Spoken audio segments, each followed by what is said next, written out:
Shalom, selamat pagi saudara-saudara yang dikasihi Tuhan.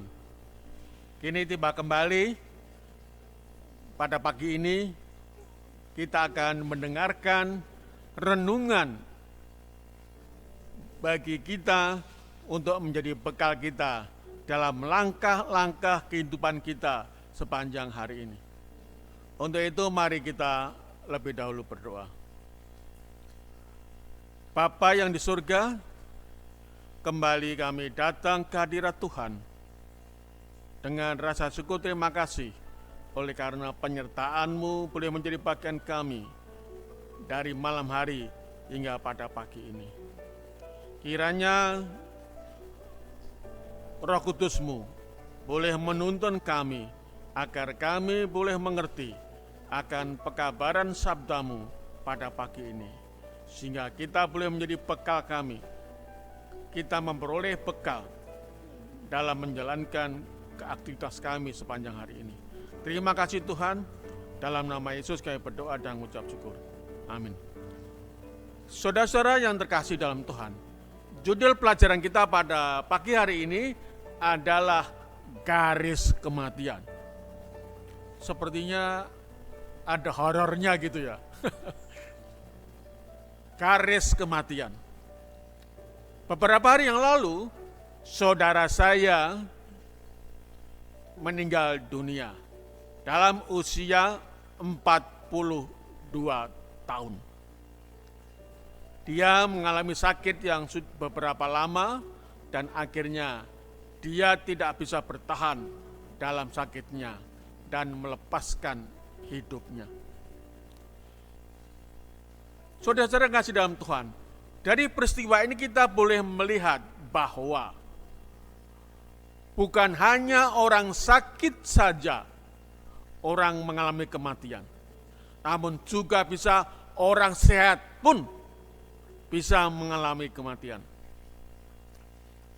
Kemudian juga orang kaya, orang miskin, orang pintar, orang bodoh,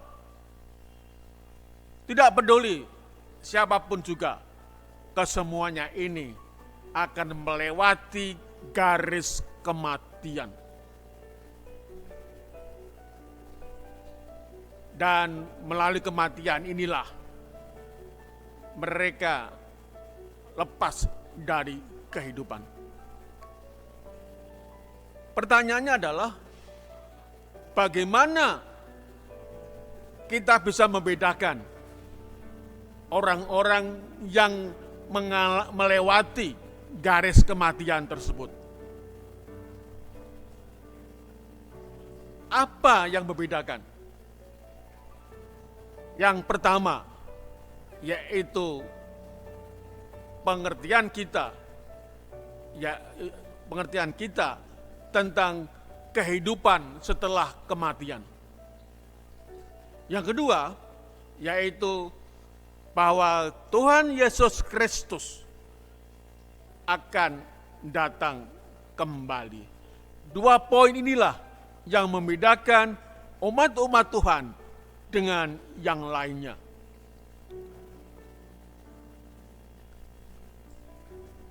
Kehidupan setelah kematian dan juga kedatangan Tuhan Yesus yang kedua kali. Untuk itulah maka Rasul Paulus menuliskannya kepada orang-orang di Filipi tentang bagaimana orang ini hidup atau mati di dalam Kristus.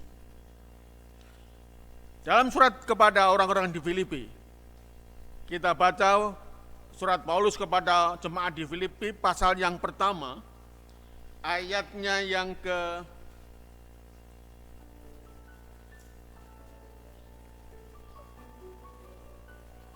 21 dan 22, katakan demikian. Karena bagiku hidup adalah Kristus dan mati adalah keuntungan. Luar biasa saudara. Baginya, ketika dia hidup, itu ada hidup untuk Kristus.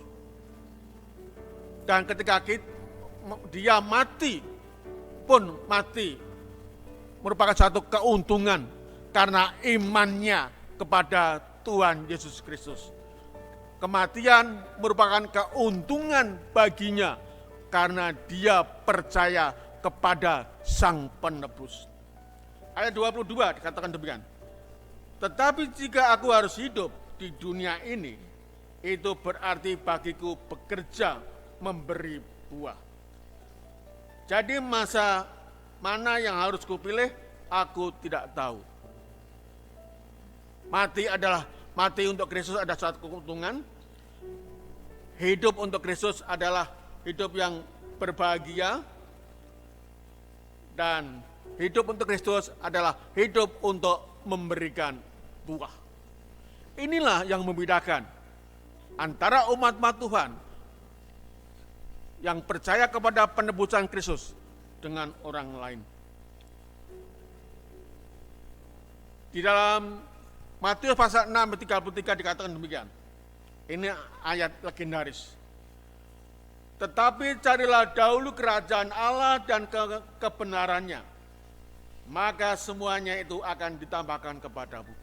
Carilah firman Tuhan, carilah kerajaan Allah, carilah kebenaran, dan semuanya ini akan ditambahkan kepadamu.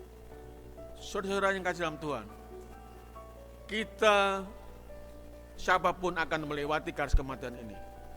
Namun yang membedakan kita adalah kita sudah di dalam Yesus Kristus. Kita sudah percaya, beriman kepada Kristus Yesus, sehingga sesuai dengan janjinya dan seperti apa yang disampaikan oleh Rasul Paulus, bahwa hidup adalah untuk Kristus dan mati adalah satu keuntungan. Ini boleh menjadi kekuatan bagi kita masing-masing, agar kita mati adalah mati untuk Kristus, hidup untuk Kristus, dan ini membawa kepada kita keuntungan rohani, keuntungan keselamatan. Saudara yang kasih dalam Tuhan, kiranya renungan pendek pagi ini boleh menjadi berkat bagi kita. Shalom, terima kasih, Tuhan memberkati.